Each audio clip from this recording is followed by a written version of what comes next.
अस्सलाम वालेकुम स्टूडेंट्स, क्या हाल है। हमने कुछ स्पेशल टाइप्स ऑफ ग्राफ्स किए थे जिसमें कंप्लीट ग्राफ भी था। उससे रिलेटेड आज हम एक रिज़ल्ट करेंगे, number of edges in a complete graph. तो कंप्लीट ग्राफ क्या होता है, जिसमें सारी वर्टिसेस आपस में एडजेसेंट होती हैं। तो याद रहे हम सिंपल ग्राफ और अनडायरेक्टेड ग्राफ को डिस्कस कर रहे हैं। अच्छा, एक रिज़ल्ट ये भी है कि हमेशा जो आपके पास कंप्लीट ग्राफ होता है, फॉर एग्जांपल आप K5 लेते हैं, अ कंप्लीट ग्राफ ऑन 5 वर्टिसेस, तो उसमें हर वर्टेक्स की डिग्री 4 होगी, क्योंकि वो अपने अलावा बाकी चारों की चार ही वर्टिसेस के साथ एडजेसेंट होगा। तो डिग्री ऑफ एनी, सिमिलरली आप कोई भी वर्टेक्स लें उसकी डिग्री 4 ही होगी K5 में। सिमिलरली K6 में हर वर्टेक्स की डिग्री 5 होगी, क्योंकि अपने अलावा वो सारी की सारी वर्टिसेस के साथ एडजेसेंट होता है। तो ये तो एक रिज़ल्ट है ये भी। चलें एक और रिज़ल्ट इसका प्रूव करते हैं कि आपके पास हमेशा कंप्लीट ग्राफ में कितने एजेस होंगे। n chooses two combination of n and 2 edges होते हैं हमेशा। Complete graph on n vertices, आपके पास n वर्टिसेस हैं तो इस फार्मूले से आप फाइंड कर सकते हैं उस कंप्लीट ग्राफ के टोटल एजेस। ये तो हमें पता है कि हर वर्टेक्स की डिग्री कितनी है।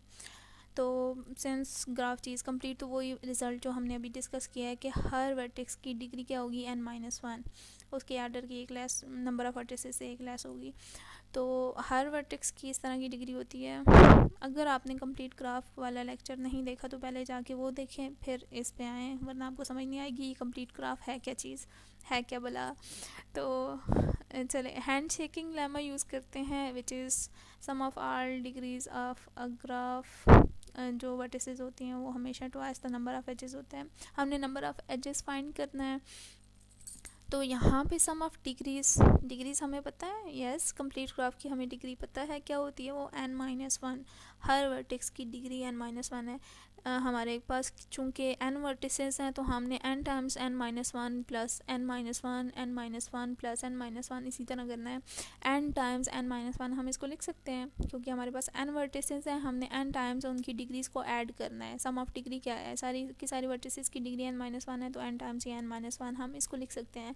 तो यहाँ पे m represents number of edges, तो यहाँ पे आप 2 को दूसरी साइड ले जाएं तो आपके पास क्या बनेगा, n into n-1 over 2, which is combination of n and 2। n chooses 2 भी हम इसे कह सकते हैं। कैसे कह सकते हैं, यहाँ पे मैंने छोटा सा लिखा हुआ है कैसे कह सकते हैं। तो वैसे तो मैथमेटिक्स के स्टूडेंट्स हो, मुझे बताने की ज़रूरत नहीं है। और हमने किया भी ये कम्बिनेशन का फार्मूला क्या है, n factorial over r factorial into n minus r factorial.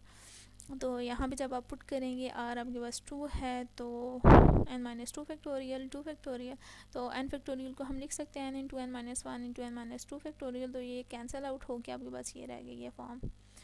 तो जब भी आपके पास कंप्लीट ग्राफ हो, आपसे पूछा जाए, फॉर एग्जांपल आपसे कहा जाए कि K10 में कितने एजेस हैं, तो आपने K10 मतलब 10 वर्टिसेस पे कंप्लीट ग्राफ है, तो n आपके पास क्या है, 10 है। 10 n यहाँ पे पुट करें, आपके पास नंबर ऑफ़ एजेस आ जाएंगे उसके। देन आपके पास है complement of a graph. Complement क्या होता है, जस्ट लाइक सेट, यहाँ पे भी उसी तरह कंप्लीमेंट लेते हैं। यहाँ पे एक्चुअली एजेस का कंप्लीमेंट लिया जाता है, वर्टिसेस सेम रहती हैं। आपके पास कोई ग्राफ है, ग्राफ ऑन n वर्टिसेस और कुछ उसके एजेस हैं, तो कंप्लीमेंट ऑफ अ ग्राफ क्या होगा, उसमें वर्टिसेस तो वही रहती हैं, एजेस सेम चेंज होते हैं, एजेस का कंप्लीमेंट लिया जाता है। वैसे सेट रिप्रेजेंटेशन में हम एजेस कैसे लिखते हैं, आर्डर पेयर की फॉर्म में, या इस तरह भी लिखते हैं, यू वी आर्डर पेयर की फॉर्म में भी लिख सकते हैं। तो कंप्लीमेंट ऑफ अ ग्राफ में वो वाले एजेस होंगे जो ग्राफ जी प्राइम में, वो वाले एजेस होंगे जो ग्राफ जी में नहीं है। तो ये नोट की तरफ बाद में आएंगे, पहले देख लेते हैं। फॉर एग्जांपल आपके पास एक ग्राफ है, ये ग्राफ मैंने 5 वर्टिसेस पे लिया, अपनी मर्ज़ी से कोई भी एजेस ड्रा कर लिए हैं आपस में, it is not a complete graph. और ये आपके पास कोई ग्राफ है, अब इसका कंप्लीमेंट लेती हूँ। कंप्लीमेंट में नंबर ऑफ़ वर्टिसेस सेम रहते हैं, मैंने नंबर ऑफ़ वर्टिसेस पहले पॉइंट आउट कर लिए, यहाँ पे v1 v2 v3 v4 v5। अब मैंने क्या करना है, अब जो जो एक वर्टिक्स है v1 है, इसके साथ जो जो एजेस हैं उनको, जिन जिन वर्टिसेस के साथ ये एडजेसेंट हैं उनके अलावा बाकी वर्टिसेस के साथ मैंने इसको एडजेसेंट किया है। V1 किसके साथ एडजेसेंट है, V2 के साथ, V3 के साथ, V4 के साथ। देख लें 3 एजेस हैं जो ये तीनों वर्टिसेस के, सिर्फ इसके साथ एडजेसेंट नहीं है। V1 is not adjacent to V5 in G, तो G प्राइम में क्या होगा, V1 is adjacent to only V5। V1 जिन जिन वर्टिसेस के साथ एडजेसेंट नहीं है G में, आपने G प्राइम में कम्प्लीमेंट ऑफ G में उसको एडजेसेंट बनाना है उस वर्टेक्स के साथ। सिमिलरली दूसरी वर्टेक्स लें, V2 लेते हैं। V2 is adjacent to V1 and V4, सिर्फ किसके साथ, V3 और V5 के साथ एडजेसेंट नहीं है, तो V2 को भी मैंने एडजेसेंट कर लिया V5 और V3 के साथ। सिमिलरली बाकी सारी वर्टिसेस को देखें, V3 सिर्फ V1 के साथ एडजेसेंट है, बाकी किसी के साथ नहीं है, तो V4 के साथ भी एडजेसेंट किया, V2 के साथ हम कर चुके हैं, V5 के साथ भी एडजेसेंट किया। तो सिमिलरली V4 को भी देख लें, V5 को भी देख लें। तो जो जो एजेस G में नहीं होते वो हम G प्राइम में करते हैं। कंप्लीट ग्राफ तो आपको बनाना आता ही है। अच्छा, एक रिज़ल्ट है, नोट है यहाँ पे कि आपके पास जो H सेट ऑफ G होता है उसका यूनियन लें H set of G complement, तो वो हमेशा कंप्लीट ग्राफ के एजेस होते हैं। Union of G and G prime या complement of G is always a complete graph. अब दोनों को जब आप यूनियन लेते हो, फॉर एग्जांपल यूनियन क्या होता है, जो एजेस इसमें और इसमें है दोनों को बना लें एक ही ग्राफ में, तो वो आपके पास कंप्लीट ग्राफ बन जाता है। और देखें H सेट ऑफ G यहाँ पे कितने एजेस हैं, 1 2 3 4 5 एजेस हैं यहाँ पे, और G कम्प्लीमेंट में भी 5 एजेस हैं। और कंप्लीट ग्राफ के एजेस को हम कैसे फाइंड करते हैं, by using formula n into n minus 1/2। तो n आपके पास क्या है, 5 वर्टिसेस हैं, वर्टिसेस तो चेंज नहीं होती ना, तो यहाँ पे n की जगह 5 लिख लें, उसको सॉल्व करते हैं तो हमारे पास 10 आएगा, तो इनको भी ऐड कर लें तो ये भी 10 है। तो हमेशा इन दोनों का यूनियन आपके पास कंप्लीट ग्राफ होता है।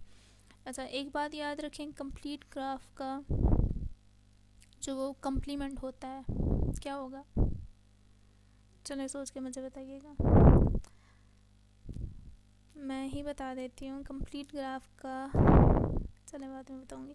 अच्छा, एग्जांपल नंबर 2 करते हैं। आपके पास C3 है, साइकिल है C3 का मतलब क्या है, 3 वर्टिसेस हैं, 3 वर्टिसेस पे आपका साइकिल है V1 V2 V3। इसका कम्प्लीमेंट लेते हैं। यहाँ पे देखें V1 V2 के साथ V3 के साथ भी कनेक्ट है, सिमिलरली V2 V1 के साथ भी। वर्टिसेस तो वैसे ही बना लें। अब देखें V1 V2 और V3 दोनों के साथ एडजेसेंट है, तो ये तो सारे पॉसिबल एजेस ड्रॉ हो गए हैं, तो यहाँ पे तो हमें तो बनाने की ज़रूरत ही नहीं है फिर। और V2 V1 के साथ भी एडजेसेंट है, V3 के साथ भी एडजेसेंट है, तो यहाँ पे भी और V2 किसी और वर्टेक्स के साथ एडजेसेंट नहीं बना सकते कम्प्लीमेंट में। सिमिलरली V3 भी V1 और V2 के साथ एडजेसेंट है, तो कोई और वर्टेक्स है ही नहीं है। तो ये आपके पास C3 का कम्प्लीमेंट क्या हुआ, एम्प्टी ग्राफ आ गया। तो अब देख सकते हैं ये जो C3 है is only complete graph, C3 is also a complete graph. ऐसा नहीं है कि आप साइकिल का कम्प्लीमेंट लेते हो तो वो एम्प्टी आता है। हमेशा जब आप कंप्लीट ग्राफ का, मैंने तभी अगली एग्जांपल भी C6 ही रखी है कि उसका कम्प्लीमेंट आप देख लो, एम्प्टी नहीं आता। ये साइकिल के लिए रिजल्ट नहीं है। हमेशा कंप्लीट ग्राफ का जो कम्प्लीमेंट होगा वो एम्प्टी सेट होगा। तो C3 is also complete graph on 3 vertices, इसको हम K3 भी कह सकते हैं, तो इसका कम्प्लीमेंट एम्प्टी है। सिमिलरली C6 मैंने लिया है, इसका कम्प्लीमेंट ड्रा किया है V1 V3 और V2 के साथ, सिर्फ एडजेसेंट है, तो बाकी सारी वर्टिसेस के साथ इसको एडजेसेंट बना लें। अच्छा, मैंने ज़रा वर्टिसेस को सही अरेंज फॉर्म में नहीं लिखा था पहले, तो इसका कम्प्लीमेंट भी ज़रा सही शेप में नहीं आया। मोस्टली आप जब साइकिल्स के कम्प्लीमेंट लेते हो तो वो इस तरह के कोई स्टैटिक फॉर्म में आते हैं, तो अगर इस तरतीब से या इसी सीक्वेंस पे लिखा गया हो साइकिल बना हो तो हर कम्प्लीमेंट की आपको समझ आ गई होगी। इसका भी खुद देख लीजिएगा, अगर नहीं समझ आई तो उसको देख के समझ लीजिएगा। सिर्फ वो एजेस ड्रा नहीं करने होते जो ग्राफ जी एक्चुअल ओरिजिनल ग्राफ में होते हैं, बाकी सारे एजेस ड्रा करने होते हैं कम्प्लीमेंट में।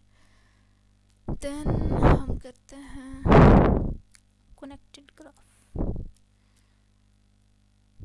ऐसा कनेक्टेड ग्राफ क्या होता है, आपके पास कोई भी दो वर्टिसेस के दरमियान अगर पाथ एग्जिस्ट कर रहा है तो वो आपके पास कनेक्टेड ग्राफ है। कोई भी आप दो वर्टिसेस लेते हैं उनके दरमियान पाथ, फॉर एग्जांपल ये ग्राफ है, ये कनेक्टेड ग्राफ है। V2 में लेती हूँ, किसी दूसरी वर्टेक्स के साथ इसका पाथ बन रहा है ना, V3 V4 से लेकर यहाँ पर ये इसका पाथ बन रहा है। V2 का V5 के साथ भी पाथ बन रहा है, या फिर V5 लेते हैं, V5 का किसी वर्टेक्स के साथ पाथ बन रहा है, यस ये पाथ बन रहा है। तो कोई भी आप दो वर्टिसेस लें किसी दूसरी वर्टेक्स के साथ, वो कनेक्ट मतलब कहीं भी ब्रेक ना हो रहा हो, किसी ना किसी वर्टेक्स का आपस में कोई एज बन रहा हो। इस इन अदर वर्ड्स हम ये भी कह सकते हैं कि ग्राफ में आपके पास कोई आइसोलेटेड वर्टेक्स नहीं होनी चाहिए, तो ये आपके पास कनेक्टेड ग्राफ होता है। If there exist a path between any two vertices, similarly G2 आपके पास कनेक्टेड ग्राफ नहीं है। क्यों नहीं है? क्योंकि V5 का किसी वर्टेक्स के साथ पाथ एग्जिस्ट नहीं कर रहा। V5 is an isolated vertex, तो G2 is not connected which is and G2 is disconnected graph. तो कनेक्टेड ग्राफ होप सो आपको समझ आ गई होगी। अच्छा, G3 आपके पास डिसकनेक्टेड है। एवरी एम्प्टी ग्राफ चाहे वो कितनी भी वर्टिसेस पे हो वो डिसकनेक्टेड ही होता है। ये एम्प्टी ग्राफ उन 4 वर्टिसेस है G3, तो ये डिसकनेक्टेड है। अच्छा, कंपोनेंट क्या होता है? आपके पास कोई भी डिसकनेक्टेड ग्राफ है, उसके डिफरेंट कनेक्टेड कंपोनेंट्स आपके पास वो कंपोनेंट कहलाते हैं। सीधी सी बातें हैं, अब सो समझ आ जाएगी आपको। फॉर एग्जांपल G2 में देखें, एक ग्राफ G2 है। G2 कितने पार्ट्स में डिवाइड है? 2 पार्ट्स में, कंपोनेंट्स में 2 कंपोनेंट्स में डिवाइड है। एक ये इसका कंपोनेंट है, ये कनेक्टेड कंपोनेंट है, ये भी कनेक्टेड है, बस एक ही है। तो ये किसके साथ कनेक्टेड होना है? कनेक्टेड इन द सेंस लेते हैं हम। अच्छा, 2 इसके पार्ट हैं, 2 कंपोनेंट है, G2 के 2 कंपोनेंट्स हैं। हमेशा डिसकनेक्टेड ग्राफ्स में कंपोनेंट्स होते हैं एक से ज़्यादा। कनेक्टेड ग्राफ में वो इटसेल्फ ही एक कंपोनेंट होता है ग्राफ। तो सिमिलरली एम्प्टी ग्राफ में कितने कंपोनेंट्स होते हैं? जितनी उसकी वर्टिसेस होती हैं उतने उसके कंपोनेंट्स होते हैं। ये देख लें, G3 is on 4 vertices, it is an empty graph, और 4 वर्टिसेस पे हैं तो इसके 4 कंपोनेंट्स हैं। तो ये था आज का लेक्चर। इंशाल्लाह नेक्स्ट टॉपिक के साथ मिलेंगे। खुद से ग्राफ्स लें, मैं बार बार कहती हूँ, खुद से ग्राफ्स बनाएं, उन पे रिजल्ट्स अप्लाई करें, आपके कॉन्सेप्ट्स क्लियर हों। जैसे बच्चे खेलते हैं ना, उस तरह ये खेलने वाला ही काम है ग्राफ थ्योरी एक्चुअली। जो थ्योरम्स हैं वो ज़रा से समझने वाले होते हैं, बाकी तो खेल ही है। खेल में इसको करें, आपको बहुत इंटरेस्टिंग लगेगा होपफुली। बेस्ट ऑफ लक, अल्लाह हाफिज़।